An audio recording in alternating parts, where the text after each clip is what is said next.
कोल्हापूर येथील संत Peter church परिसरात Christmas निमित्ताने विद्युत रोषणाई, येशू ख्रिस्ताचा जन्म महोत्सव उत्साहात.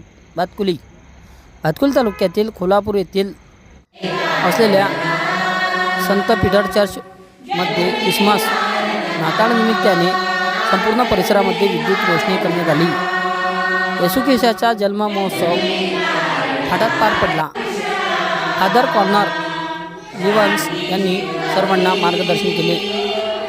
24 डिसेंबर रोजी सायंकाळी 7 वाजता सुमारास सामूहिक प्रार्थना घेण्यात आली.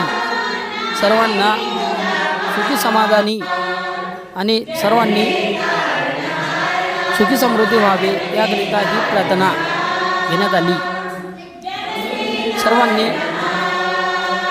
नाताळ निमित्ताने देखील एकमेकांना शुभेच्छा देखील दिल्या.